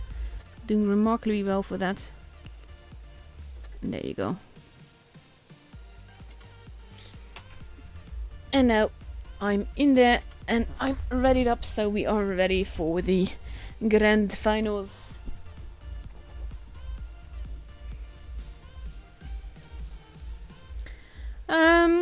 Bandito is saying, thank you for your opinion, but do you think that tanks are actually OP and are paid to win, or is it just a perception like with statistic from the Sheridan is annoying but it isn't OP? I think some tanks are a lot stronger than others, and in the hands of the right player they are definitely OP. And I think that is the same case when it comes to stuff like this with the Sheridan and the missiles. You don't need to be OP to be able to abuse the missile system very badly. And I'm against missiles as a whole. I do think some tanks are bordering on pay to win, C-22 for instance, because it's a very good tank and it has very troll armor, so even when you are a complete potato you can get some quite a few bounces in because it is the T-22. So yes, in that way I do believe that the game can be paid to win. The Sheridan is a grindable tank, so available to all, so it doesn't apply to that. But missiles as a whole are just no. There are tanks that are OP, but all tanks are... It's like... part of it is the tank, and part of it is skill of the player. I'm scared of when I meet MEC69 in the Death Star, for instance. But for most Death Stars, I'm not scared, even though they can do tremendous amounts of damage. Because most of the time they are potatoes and you can trick them into missing their shots. So in that way, the tank isn't OP. But it can be OP with the right player driving it.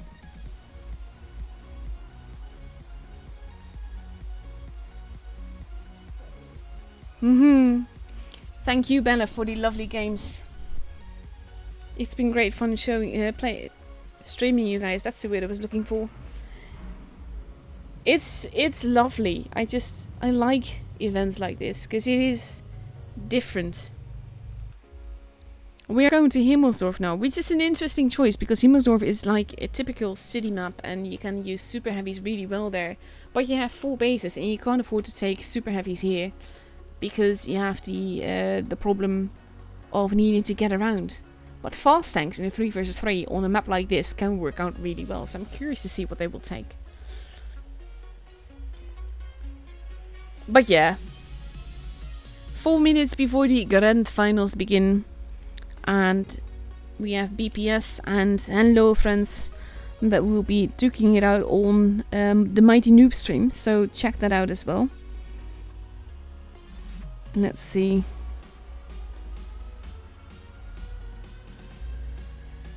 But yeah, it's fun events like this. And then you have lovely people like Elysium that is hosting this and organizing this. All the people that help out, all the people that sponsor it. Like I said, BPS is such a nice clan as a whole, but Bellatrix especially, and they're just... I'm always humbled when I see the amount of stuff that they do for the community, the ways that they help and everything, because that is not something that you can expect from many people. So massive kudos to them as well. So let's see. 3 minutes left to go. Still plenty of time. Let's actually see what is happening in the chat. So we have Cite versus Wheel Canigo. Basically, these names are perfect.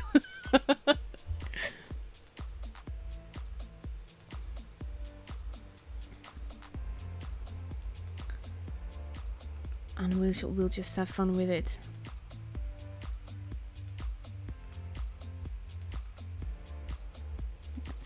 Just a few minutes left, but basically like I said, I like events like this because it's different. You see different tactics, different ways of thinking, but it's something you can translate into regular battles. If you're in a 1 versus 3 situation or 1 versus 2, that kind of stuff, or you're 3 versus 3, all those combinations basically for low amount of teammates, you can use this, and it is so important to be shooting the same target then. And that's something you need to keep in mind in general, because a lot of people, they start complaining when the team doesn't go the way that they want to go. But it doesn't necessarily mean that the team is wrong. You could be wrong as well. And it's better to stick with the team together than to leave your team and go off alone. You can still do that, but the consequences might be that you get absolutely wrecked for it.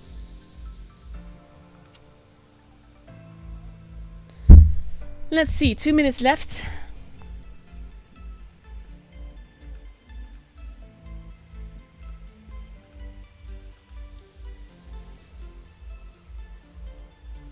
And we just need to wait a little bit longer. 1 minute left before we go into the game. This is basically something to keep in mind next time, because if you do it like this and you keep the streamers in the middle and until right before you actually start, you can actually make the delay like maybe 2 minutes or something. I did not think that through.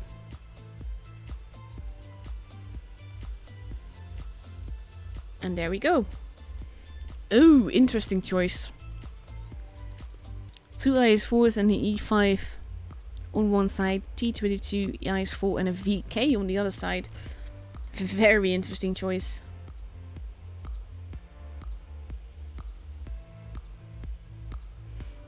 The match for 3rd place is happening at the same time as this match. And that actually sucks, but it is what it is. So let's see, here we go.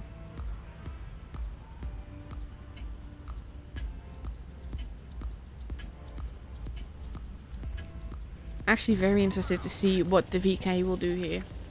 Because this is basically what I mean. You have the advantage of the heaviness and everything, but you lack the mobility.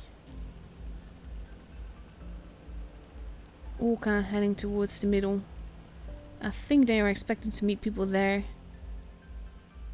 But there's no one there, and we have the Ice Force heading towards base D, but not going there either. They're basically ignoring all the bases. Shooting the ground there. Chilaxo pushing in, taking a big hit from Winch there. Looked barely aimed. Base C and D now being taken. Rashford going into base A. But that can be very, very tricky. Now, basically, Wiggle Kniggle has the point advantage and the base advantage, but they need to be careful. They are in a bit of a tricky position here. Chilaxo taking damage there. Let's see, they are pushing in. But they're not going to enjoy pushing there. Realizing that Winch is not alone. Leoxor taking a shot. And it could very well be that they now... Oh, big hit into Leoxor, not being careful at all. Orca pushing in. Noob Eater going to meet Orca. The Ice Fall. This is a relatively common mistake that people do. Focusing on the heaviest armored tank here. Going after Winch. Rashford blocking him. Taking out Leoxor. Noob Eater is being left alone. Winch is taking some more damage, but they're already a gun. Wiggle Kniggle is already a gun down. Even if they have two bases, they're not going to be winning this on points. They are focusing on Winch. He has the biggest gun. Chilaxo getting stuck against the corpse of his teammate and taken out by Rashford. Noob Eater bouncing on Winch here. And the first game will very definitely go towards Cite, who was of course very much in their element here. Winch staying safe. Orca staying behind. Noob Eater not able to do anything and basically giving up. And like I said, the first game is for Cite.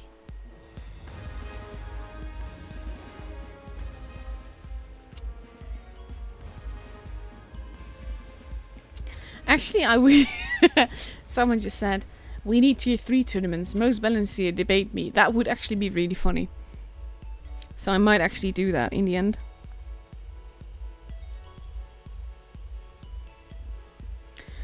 So that is the first game over. Get ready to ramble. Okay.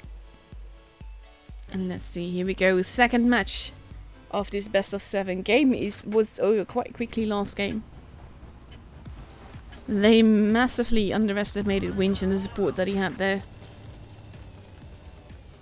And Cite just used that expertly. We see similar movements happening this time around. With Noob Eater heading towards base D. And the Ice Force heading towards base C. But now Chilaxo is moving together with Noob Eater. And yes, the bases can give you that point advantage early on, but you need to survive long enough to be able to make it work. Winch taking base B. Base C has been taken. Leoxor pulling back into safety. They know someone is at base B. They're gonna know someone is at base A as well. But they're not going to be making the same mistake now. Chilaxo in a very horrible position there. But he manages to cross over without getting shot. And basically there's about a tank's advantage between Wiggle Kniggle and Cite here. Let's see.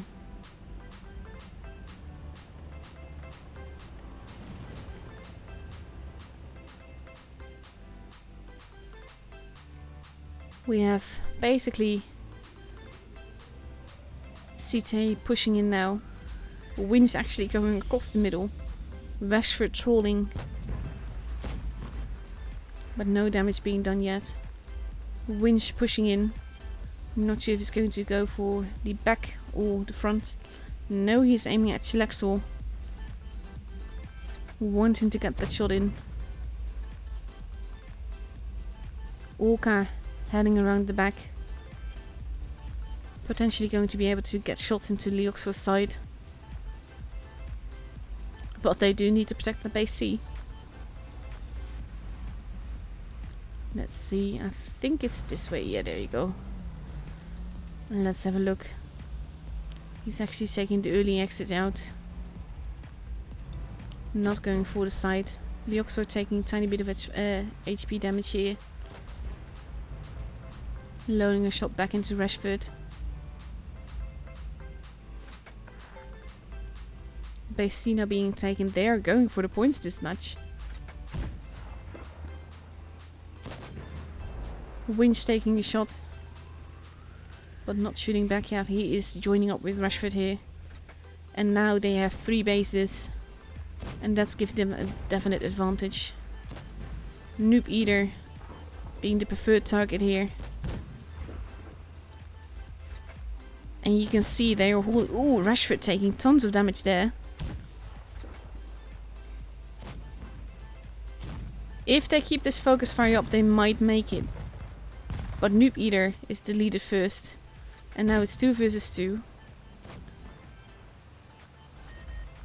There you go, Orca going after Chilaxor. And now Leoxor wasting a shot on Winch instead of Orca. And that might actually be a very crucial shot to not take. So they are switching targets, which is tricky. And Winch does not get deterred by Leoxor straight in front of him. And this game will be for CT as well. Very cheeky game overall. Big hit by Winch there. VK performing utterly beautiful. And let's see, he's just reloading now. Taking that shot, but he's going to be destroyed by Winch. And Orca is just staying safe, and there you go. 995 points. If he had waited a split second longer, they would have had 1k points as well.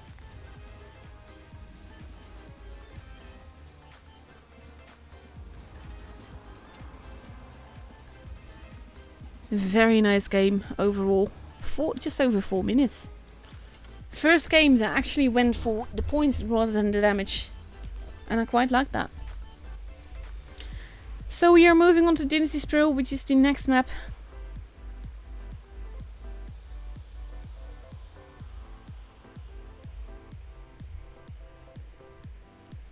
I would never call Rashford a bot.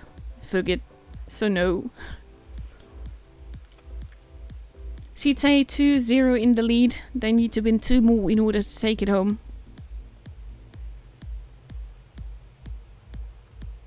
And let's see. Here we go, 3rd match of this best of 7. The grand finals of the 3 versus 3 events that VE1L is hosting.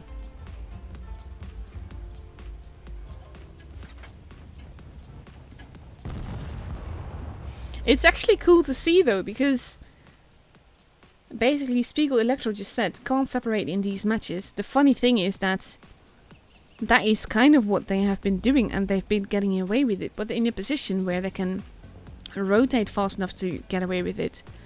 But now we have 2 IS-4s and a mouse versus an IS-4, a T22 and the VK. So if Orca now capping the base A being capped as well, but this means that CT will have an advantage. Orca getting spotted just as he finished capping, but missed by Leoxor in the middle. Noob Eater now arriving, but not going into base B. Basically, you know that there's going to be 3 guns trained at you. And CT has the advantage here, so it will be up to Wiggle Kniegal to make a move here. And they're not going to be wanting to do that just that easily. All tanks dug in quite nicely in positions where they can support each other. And at the same time keep the enemy spotted. Orca having the main spotting function here. Winch prepared for the mouse. Leoxor at the back. Rotating. Winch going a bit more forwards, but careful. Now in a side scraping position to quickly push against the building in front of him. They know that they're all going to be there. The mouse won't have moved much.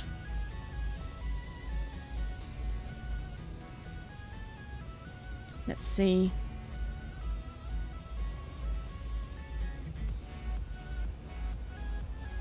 And now they're just patiently abiding their time. They have about 15 minutes, 15 to 20 points advantage here. Winch taking the shot, not doing any damage, and then pulling back. But still will be a battle about base B. And let's just go on over to the other side. There's not much is happening. Noob either in a position to rotate either way as quickly as a mouse can. Leox are taking a little bit of damage there from Winch. But with the point advantage being in their advantage, it will be up to Wiggle Knievel to make a move at some point. And that will be tricky because you only have 3 guns and you have no fodder to give away. Chilaxel keeps getting spotted the moment he goes up, and that is Orca doing that.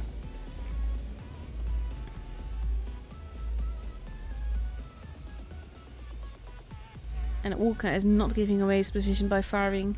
They are patient. They can afford to be. They don't need to take any chances. Noob Eater heading towards base B. Chilaxel moving with him. Chilaxel hiding behind Noob Eater to cap that base. This is a nice move.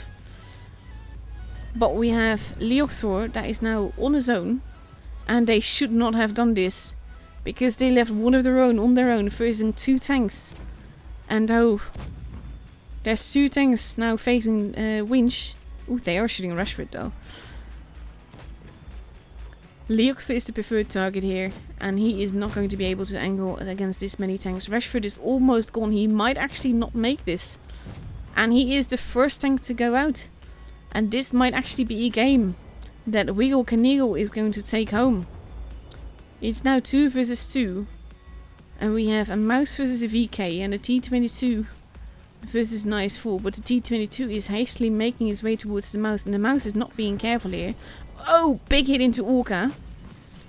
Base B is being stolen. They need to keep that from happening. But now we have Chilaxor taking base C. This is so cheeky. I like it. I like it a lot. Orca taking a shot into Chilaxor. And basically, we are 940 points. Chilaxor taking a big hit here. I'm trying to show you everything at once. But Chilaxor is still capping. 965 points. Big hit into Winch there. And he takes a hit back, but we're 980 points. Unless we get some mysterious ammo racks, this is a game that Wiggle Knievel is going to take home.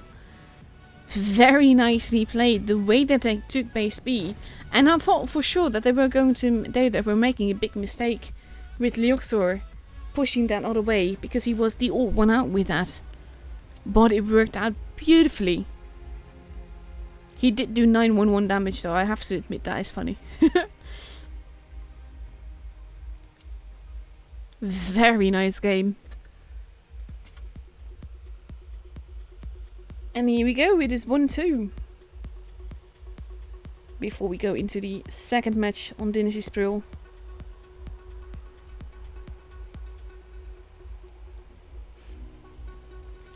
Also, Rollerman and Ollie, I'm afraid I can't show you show the replays you gave me, because this is the final matchup for the night. But I will enjoy recording them and maybe using them later. So here we go, very different lineup on CT's side, with 2 AMX 50Bs and a mouse. But Wiggle Knievel is staying with the same thing, and we will see if that works out for them or not.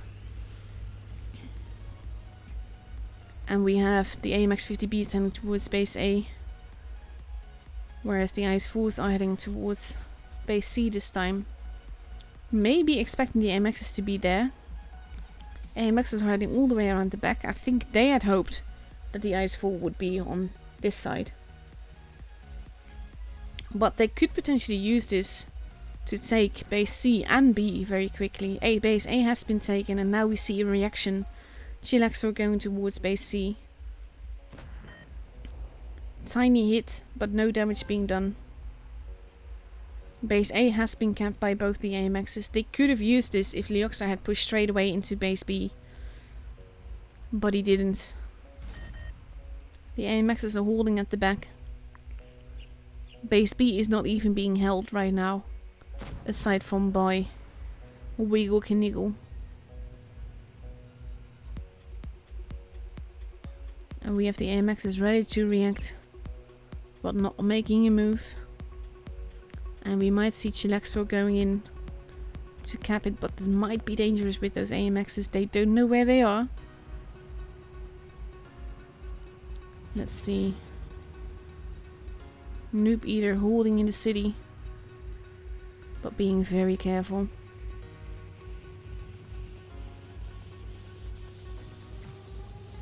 Win still holding. Rashford now pushing forwards. And Chilaxor and Leoxor are both going for base B, but you are up against Clippers and that can be very dangerous. Big hit into Rashford there. Rashford takes a hit back. The AMXs are pushing in and focus firing. Big hit into Winch there. Oof, getting tracked is not the ideal situation here.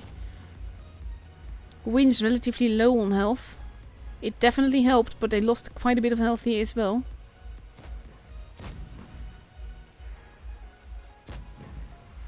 And now we have the AMXs almost reloaded. Moving in. Wanting to take out these targets. Leoxor the preferred target here.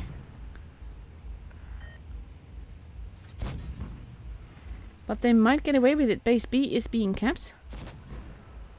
Rashford moving in. Base B has almost been capped. And it looks like, again, a nice comeback by Wiggle Kniggle here. Taking out. And now Winch next on in line. Winch is going to get taken out, but not... there you go. Leoxor has been taken out as well. But they have two bases. Orca. Oh, Orca! Taking massive damage here. Getting a last shot into Chilaxor. And now they are chasing him. And Chilaxor is going to take him out. There you go. And now it is 2-2. Very, very nicely done.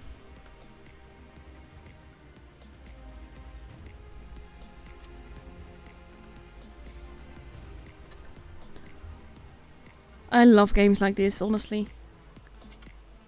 It is relatively unexpected because so far we've seen ZT be so steady and pretty much OP. It is great to see this going up so steadily and equally. We are now moving to Canal, back to one of my favorite maps. And we'll see what happens soon. In the 5th match of this best of 7. The pressure will be on after this match, regardless of who wins it, because then whichever team wins the next match will have a match point.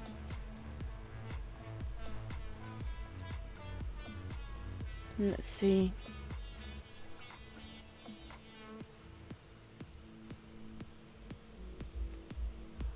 Almost ready. And we see, oof, the Sheridan is back in Winch's hand, which worked very well for them on Castilla. Even though it was a tricky game, but Winch just being that patient was just lovely to see.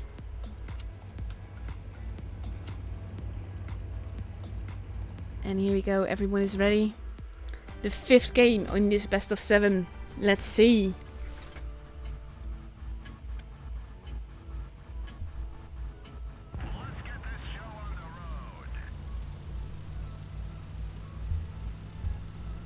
And here we go, Winch heading towards base D.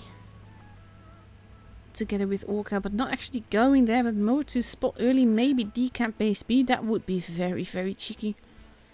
But I think he's going to do just that. But there's 2 tanks there, he might not be able to get away with it. And he takes a hit, but he doesn't hit himself. And base B has been taken, base D is now being taken, but this means that Wiggle Kniggle will have a definite advantage here. Rashford moving in to take base C, and base A is being kept as well. But overall, Wiggle Kniggle will have a point advantage here, however slight, of about 15 points. All bases have been kept in less than a minute into the game. Let's see.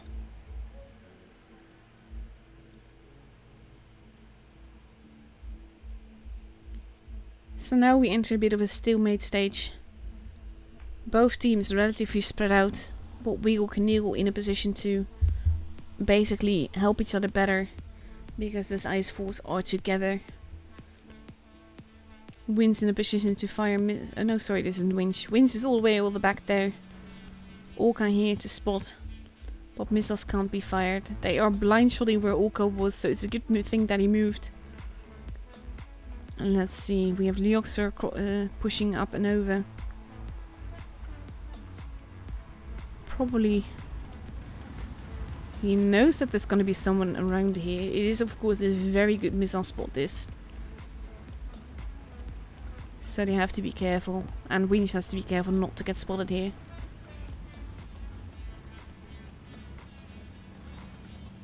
Let's see.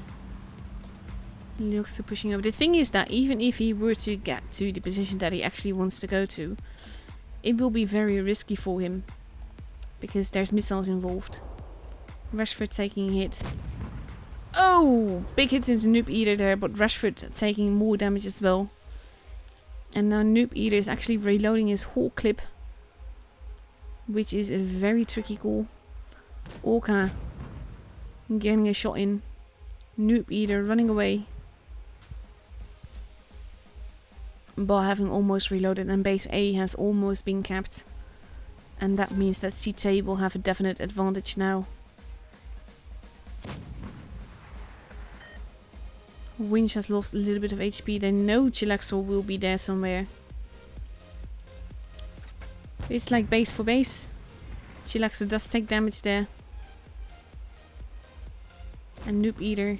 Oh, big hit into Winch. Is rotating back. Winch is rotating as well. But now there's more than a tank's advantage in CT's advantage.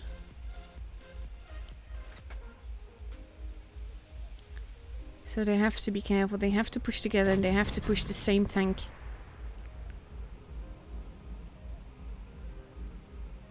Noob Eater being very careful here. Winch driving around and going into base C again. And actually getting hit from behind as well. Noob Eater now relatively low on HP. And losing more for it. And this is very well gamed. Very well played by CT. Orca hiding and using the stone as cover. Taking out Noob Eater. Base A is being contested, but with 967 points in CT's favor, this is not going to be taken away from them. Especially not with Winch also capping base B to add insult to injury. Rashford still alive, but here we are at 1k points. And CT has it. With a lot of module damage all around.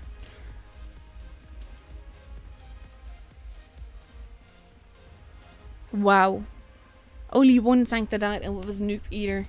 I think if they had actually pushed at A, it might have been different if they had gone for Rashford together.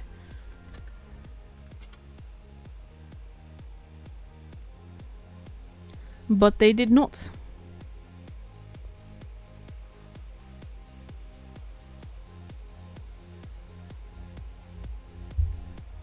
Let's see.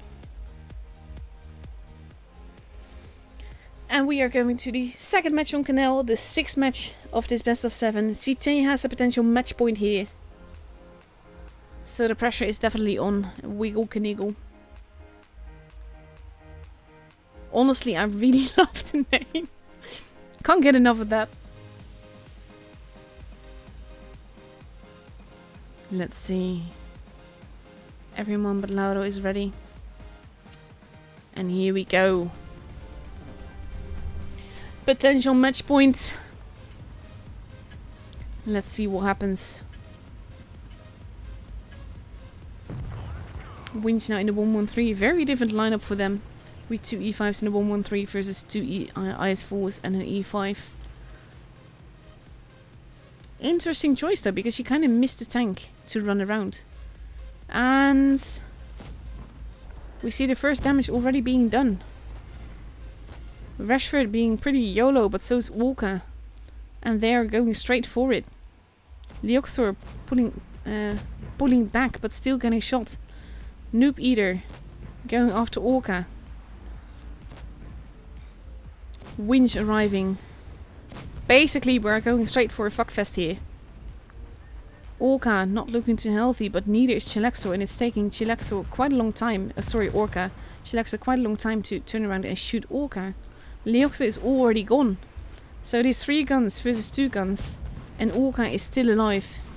And Chilaxor is steadily being murdered. Orca still alive, but probably going to be killed now. There he goes. But there goes Chilaxor as well, and now only Noob Eater is left. And he is not going to be able to survive against these 2 guns. There we go. Surrounded by enemies. In the water. He's not being drowned at least, so that's something. But he's not going to be able to win this. And with some very aggressive and very good gameplay, Cite is taking this home.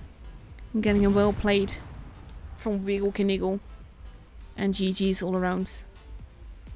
Amazing games. Very nice.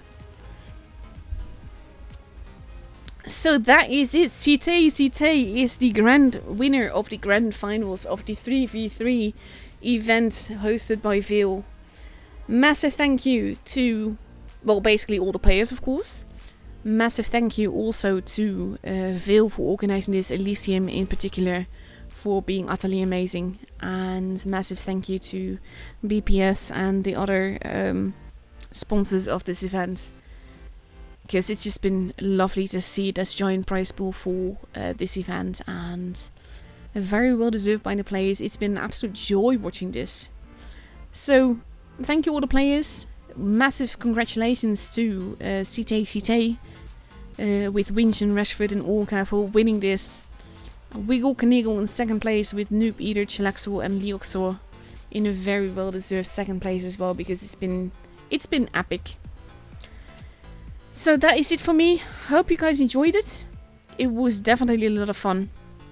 And I will see you all on Discord or later. Bye bye!